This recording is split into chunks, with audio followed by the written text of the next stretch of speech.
नमस्कार बच्चों, कैसे हैं आप? आप सब किसी का हाथ बटाते हैं, अपने घर में किसी की मदद करते हैं, मम्मी की, पापा की, या आपने कभी रास्ते में कुछ मजदूर देखे होंगे जो सब मिलकर एक सुंदर भवन का निर्माण करते हैं। ऐसे मिस्त्री देखे होंगे जो बहुत ही सुंदर सुंदर इमारतें बनाते हैं, है ना? क्या किसी भी चीज़ का निर्माण करना अकेले संभव है? नहीं ना। किसी भी चीज़ को बनाने के लिए, कोई भी बड़ा काम करने के लिए हमें दूसरों के सहयोग की अपेक्षा हमेशा रहती है और हमेशा एक दूसरे के साथ की आवश्यकता भी पड़ती है। तो आज हम एक ऐसी कविता पढ़ेंगे। कविता के साथ साथ एक सुंदर गीत भी है जो आपने कभी न कभी अवश्य सुना होगा। ये कविता है आपकी पुस्तक पाठ 7 में, साथी हाथ बढ़ाना।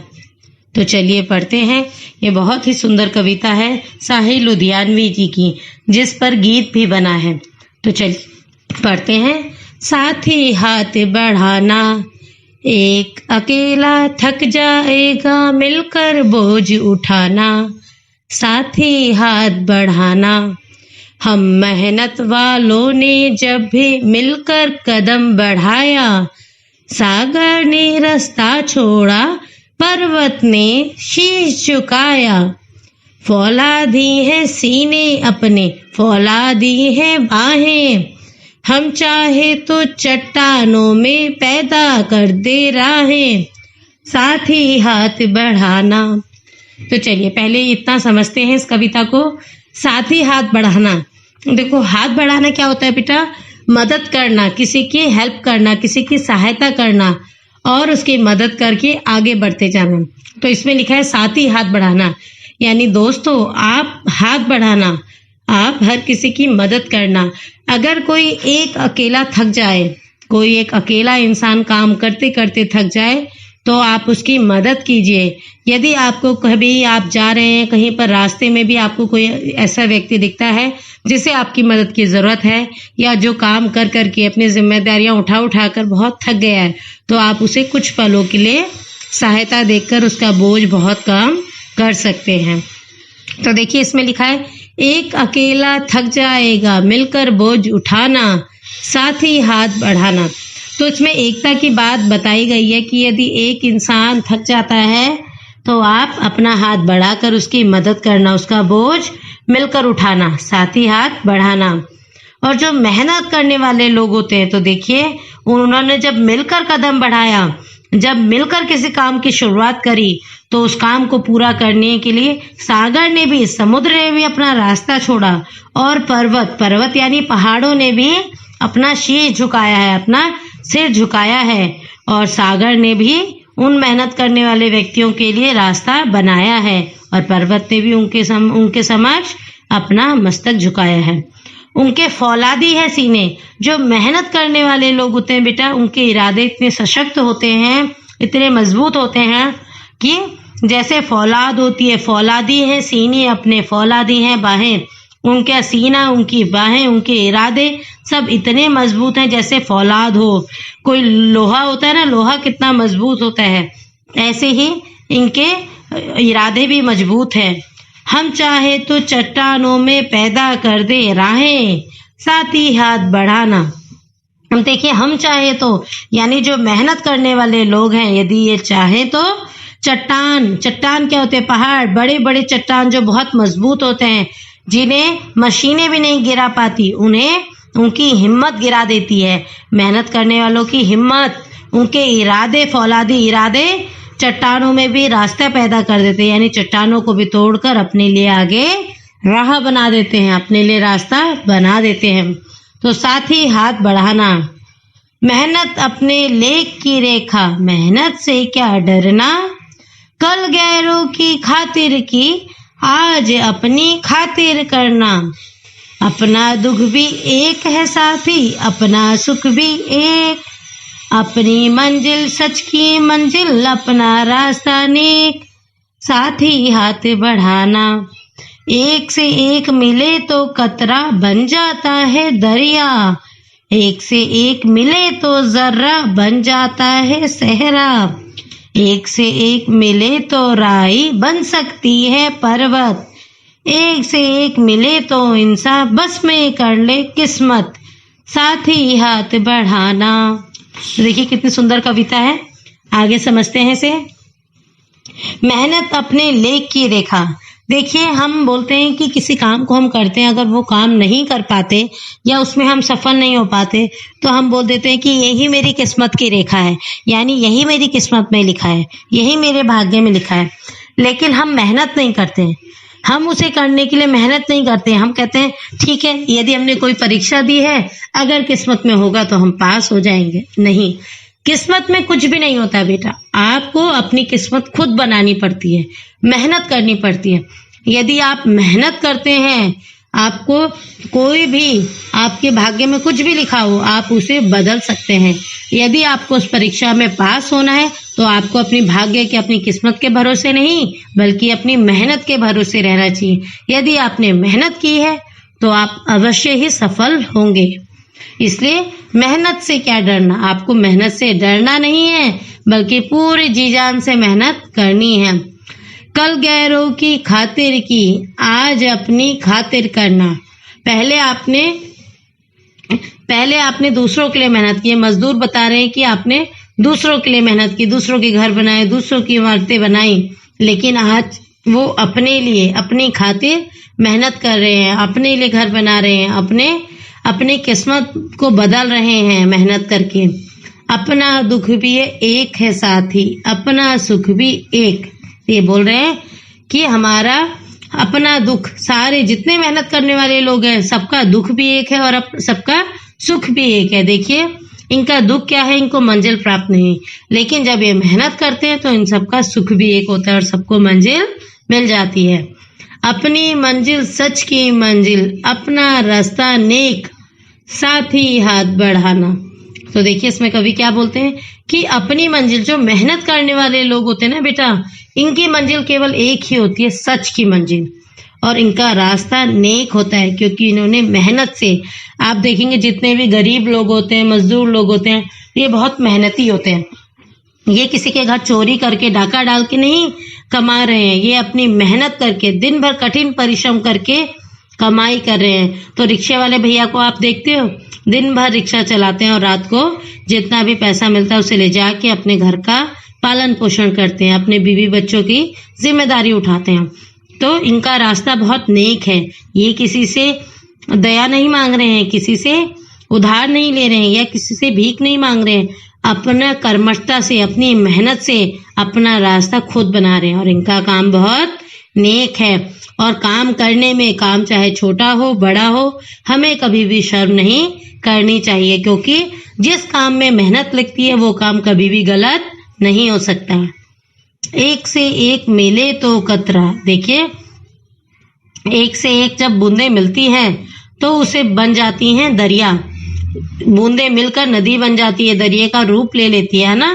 एक एक बूंद मिलती है तो आपने सुना है ना, सागर भर जाता है। एक एक बूंद मिलने से सागर भर जाता है।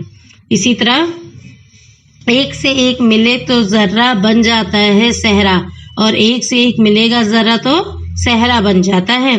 और एक से एक मिले तो राई, और जिस प्रकार एक से एक राई, राई क्या होती है, आपने अपने घरों में देखी होगी राई, देखिए काली काली सी होती है, छोटी छोटी। हाँ, तो एक से एक राई मिले, यानी छोटा से काम भी अगर हम मिलकर करें। यहाँ पर राई मिलने से मतलब ये नहीं कि राई मिले एक दूसरे से, यहाँ पर राई मिलने से अर्थ है कि छोटा छोटा काम भी अगर हम छोटे से काम से भी मिलकर शुरुआत करें, और यदि हम छोटा छोटा काम भी मिलकर करें तो एक दिन वह भी पर्वत बन सकती है, राई भी पर्वत बन सकती है। यदि हमारी मेहनत भी, हमारी छोटी कोशिश भी बड़ी मेहनत का परिणाम बन सकती है और हमें जो चाहिए हम उसे पा सकती हैं।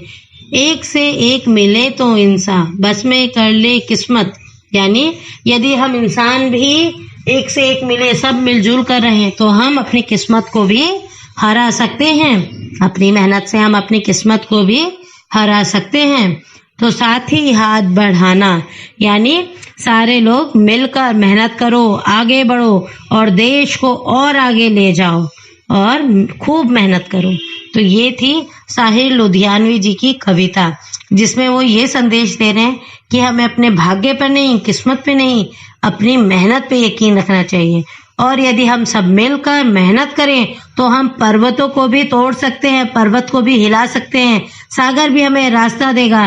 पूरी कायनात, पूरी धरती, पूरे संसार, पूरी किस्मत हमारे कदमों में आ जाएगी और कहेगी कि तुम जो कार्य कर रहे हो तुम्हारा वो काम अवश्य पूरा होगा। तो ये थी साहिर लुधियानवी जी की कविता, जिस पर एक गीत भी बना है। आप सब इस गीत को आज सुनिएगा। अब मैं आपको बताती हूँ साहिर लुधियानवी जी के बारे में।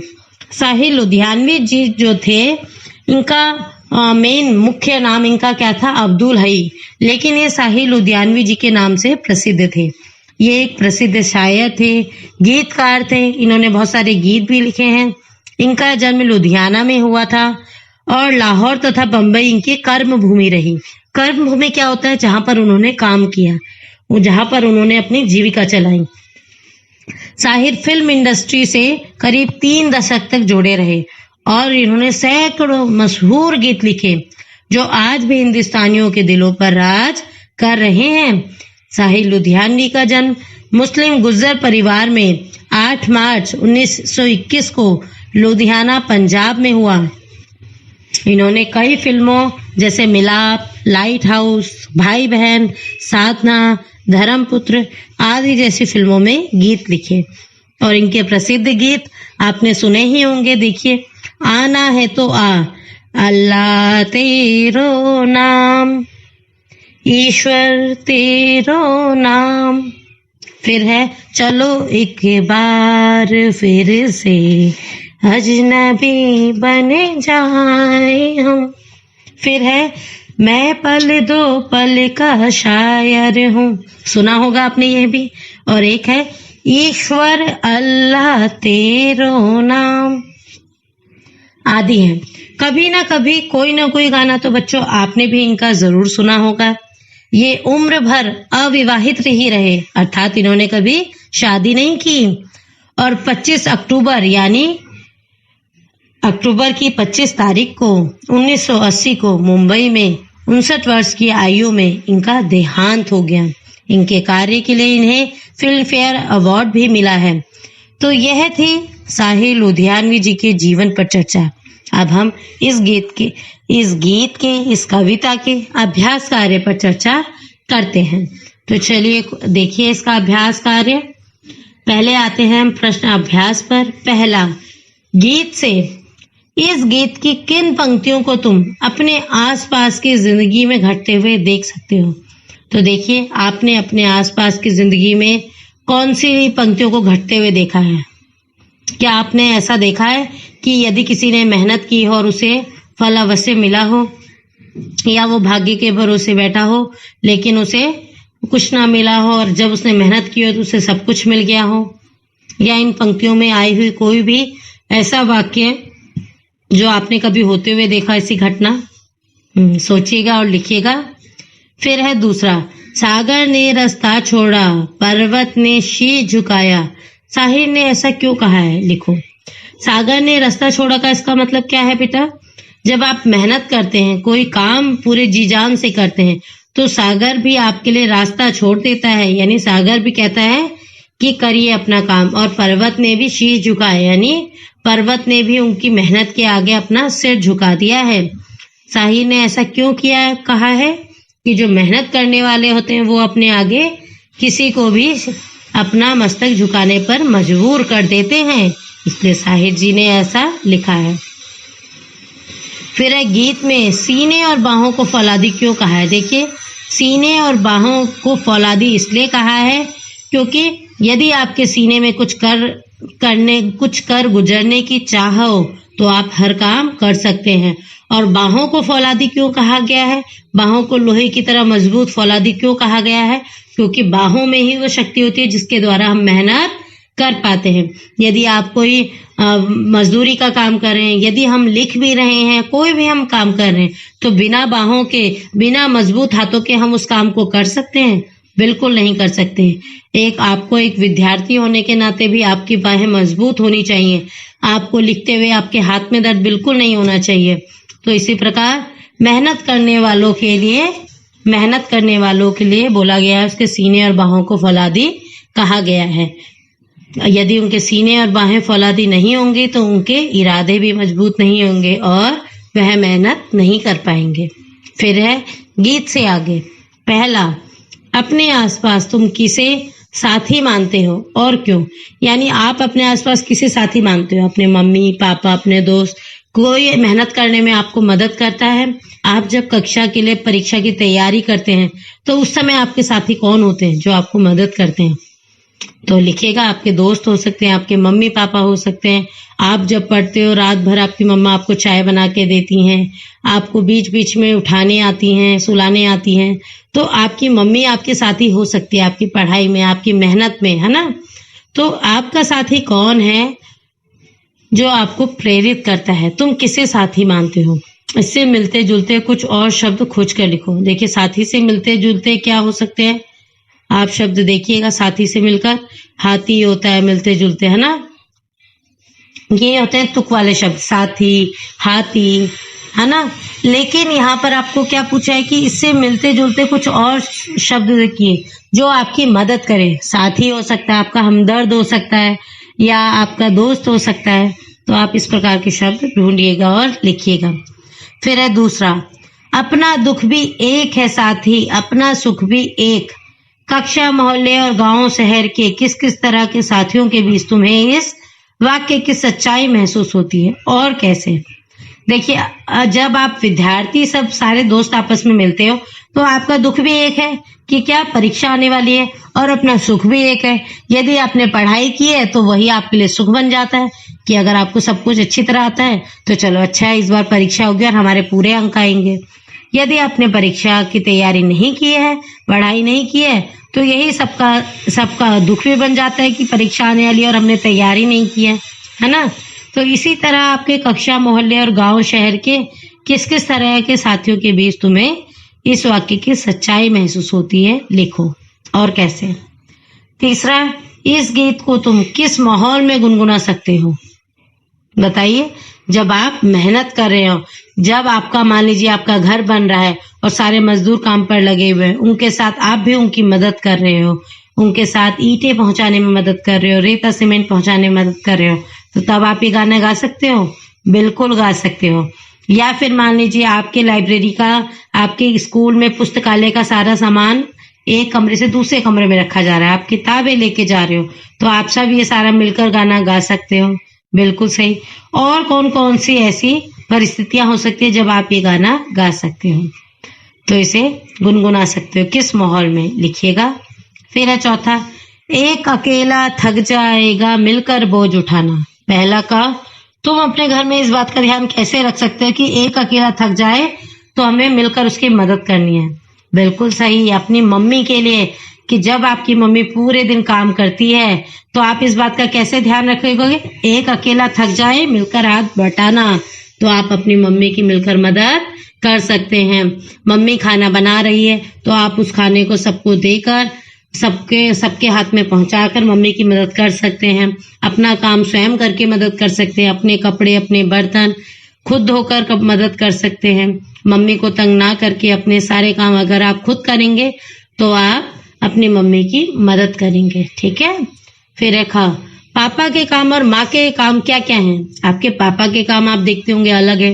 पापा का काम क्या है? सुबह उठें, आपको स्कूल के लिए तैयार करें, खुद नहा धोकर स्कूल ऑफिस चले जाए, है ना। फिर ऑफिस से आने के बाद आपको पढ़ाएं, यदि पढ़ाते नहीं है तो थोड़ा देर टीवी देखते हैं, फिर सो जाते हैं, खाना खाते हैं, सो जाते हैं। या फिर आपके पापा की दिनचर्या अलग हो सकती है। और मम्मी के काम जबकि इससे बिल्कुल अलग है। मम्मी घर पे रहती है, सुबह उठती है, सबको चाय देती है, पूरे घर का ध्यान रखती है, सबके लिए नाश्ता बनाती है, बर्तन धोती है, कपड़े धोती है, आप लोगों को पढ़ाती है। आपके खाने का ध्यान, आपके दादा दादी के खाने का ध्यान, पापा के खाने का ध्यान, सबका ध्यान रखती है ना। तो मम्मी के और पापा के दोनों के काम अलग अलग है। आपके घर में मम्मी और पापा के क्या क्या काम है? हो सकता है किसी के पापा मम्मी के काम में भी बहुत मदद करते हो, मम्मी के साथ खाना बनवाने में मदद करते हो, झाड़ू पोछा करने में मदद करते हो, घर साफ रखने में मदद करते हो।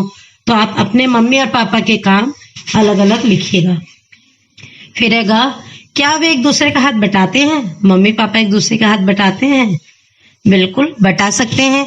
आपने देखा होगा आपके पापा कई बार किचन में मम्मी की हेल्प करा रहे हैं, या कभी मम्मी का घर साफ, अपना घर साफ रखने में मम्मी की मदद कर रहे हैं, कपड़े धोने में मदद कर रहे हैं, है ना। तो आप देखिएगा कि किस प्रकार आपके पापा मम्मी की मदद कर रहे हैं, ठीक है। और लिखिएगा आपके पापा किस तरह मम्मी का हाथ बटा रहे हैं, वो लिखिएगा। या मम्मी किस प्रकार पापा के ऑफिस के कामों में, कार्यालय के कामों में मदद करती है। पापा के कपड़े तैयार करके रखती है प्रेस करके, पापा के जूते पॉलिश करके रखती है, पापा का टिफिन तैयार करके रखती है। तो मम्मी भी पापा के कामों में हाथ बटा रही है ना। हो सकता है पापा भी मम्मी के कामों में इसी प्रकार हाथ बटाते हो, तो आप इसे लिखिएगा। फिर है 5वां, यदि तुमने नया दौर फिल्म देखी है तो बताओ कि यह गीत फिल्म में कहानी की किस मोड़ पर आता है। बेटा ये देखिए, जो आपने गाना पढ़ा, ये कविता जिसे बोला था, यह गाना है। और ये गाना क्या है, नया दौर फिल्म का गाना है, ठीक है। ये साहिल लुधियानवी जी के कविता को गीत के रूप में लिया गया है और फिल्म में फिल्माया गया है, और फिल्म का नाम है नया दौर। यदि आपने फिल्म नहीं देखी है तो देखिएगा और देखकर बताइएगा कि किस मोड़ पर ये गाना आता है। यदि तुमने फिल्म नहीं देखी है तो फिल्म देखो और बताओ। फिर आते कहावतों की दुनिया। कहावतें क्या होती हैं, जो पुराने लोगों द्वारा मौखिक रूप से बोल दी जाती हैं। जैसे यदि किसी को नृत्य करना नहीं आता है, डांस करना नहीं आता, तो उसे वो बोल देता है नाच न जाने आंगन टेढ़ा। उसके बारे में बोला जाता है कि नाच न जाने आंगन टेढ़ा, कि उस बच्चे को डांस तो आता नहीं है और बोल रहा है कि मुझे तो डांस आता है पर तुम्हारा आंगन ही टेढ़ा है। तो ये होती है कहावतें, जिन्हें लोकोक्तियां भी कहते हैं, ठीक है। देखिए इसमें पहली लोकोक्ति क्या है, पहली कहावत, अकेला चना भार नहीं फोड़ सकता है, यानी दूसरा, एक और एक मिलकर 11 होते हैं। अकेला चना भार नहीं फोड़ सकता, यानी अकेला व्यक्ति बड़ा कार्य नहीं कर सकता, उसे दूसरों की मदद की जरूरत अवश्य पड़ती है। और एक मिलकर 11 होते हैं, यानी सब लोग मिलकर काम करेंगे तो काम अच्छा होगा। ऊपर लिखी कहावतों का अर्थ गीत की किन पंक्तियों से मिलता जुलता है। आप ऊपर देखिए, कविता देखिए, जो गीत दिया हुआ इसको देखिए। और ये कहावत अकेला चना भार नहीं फोड़ सकता, ये कौन सी पंक्ति में आया है, देखिए। अकेला चना भार नहीं फोड़ सकता,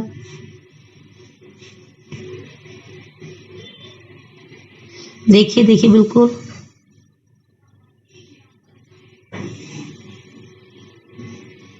हाँ देखिएगा इसे आराम से, तसल्ली से, फिर बताइएगा। फिर एक और एक मिलकर 11 होते हैं, ये भी आपको आसानी से मिल जाएगा। फिर है का ऊपर लिखी कहावतों का अर्थ गीत की किन पंक्तियों से मिलता जुलता है। आप उस गीत की लाइन पूरी लिख देना कि कहावतों का अर्थ किस लाइन में आ रहा है। फिर है का इन दोनों कहावतों का अर्थ कहावत कोश में देखकर समझो और उनका वाक्य में प्रयोग करो। देखो आज तक आपने शब्दकोश सुना होगा, है ना, डिक्शनरी जिसे आप बोलते हो, वर्ड वोकेबलरी डिक्शनरी आती है, ऐसे ही कहावत की डिक्शनरी भी आती है, उसे कहावत कोश कहा जाता है हिंदी में। तो मैंने आपको इनके अर्थ बताए थे, किंतु आप कहावत कोश में भी देखकर समझना और इन्हें वाक्य में प्रयोग करना है। फिर है दूसरा, नीचे हाथ से संबंधित कुछ मुहावरे दिए गए हैं, इनके अर्थ समझो और प्रत्येक मुहावरे से वाक्य बनाओ। देखो मुहावरे क्या होते हैं, पहले तो आप ये समझिए। मुहावरे ऐसे शब्दांश होते हैं जिनका एक विशेष अर्थ होता है, यानी जो लिखा है इनका ये अर्थ नहीं होगा, लेकिन इनका कुछ और अर्थ होगा, जिन्हें विशेष अर्थ कहा जाता है। जैसे हाथ को हाथ ना सूझना, हाथ साफ करना, हाथ पैर फूलना। अब सच में हाथ साफ करना नहीं होगा, हाथ साफ करना तो होता है हाथ धोना, लेकिन यहाँ पर हाथ साफ करना मतलब चोरी करना। हाथ पैर फूलना, डर जाना। हाथों हाथ लेना यानी खबर लेना। फिर हाथ लगना यानी किसी को कुछ मिलना, हाथ लगना, रंगे हाथ पकड़ना, इस तरह। तो ये मुहावरे हैं। देखिए जो लिखा है इनका अर्थ बिल्कुल एक समान नहीं होगा, बल्कि इनका एक विशेष अर्थ होगा। तो ये अर्थ मैंने आपको बताया, आप इन पर वाक्य बनाइएगा। फिर है भाषा की बात। अब आते हैं हम भाषा पर। हाथ और हस्त एक ही शब्द के दो रूप हैं। नीचे दिए शब्दों में हस्त और हाथ छिपे हैं। शब्दों को पढ़कर बताओ कि हाथों का इनमें क्या काम है। हाथ घड़ी, हथौड़ा, हाथ घड़ी का क्या काम है इस पर, हाथ में पहनते हैं हाथ घड़ी। हथौड़ा, हथौड़ा से हम वार करते हैं ना किसी चीज पर। हस्तशिल्प, हस्तक्षेप, निहत्था, हथकंडा, हस्ताक्षर, हथकरघा। यहाँ पर सब हाथ आए। हाथ का इनमें क्या काम है? हाथ घड़ी में पहनने का काम है हाथ का।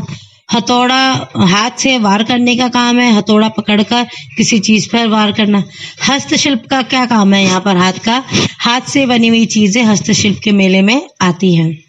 फिर है हस्तक्षेप, यानी दो जने कोई लड़ाई कर रहे हैं, उनके बीच में हस्तक्षेप करना, उनको रोकना, उनको समझाना, उनके मध्यस्थता, उनके बीच में आकर उनकी लड़ाई को भंग करना, तो ये होता है हस्तक्षेप करना।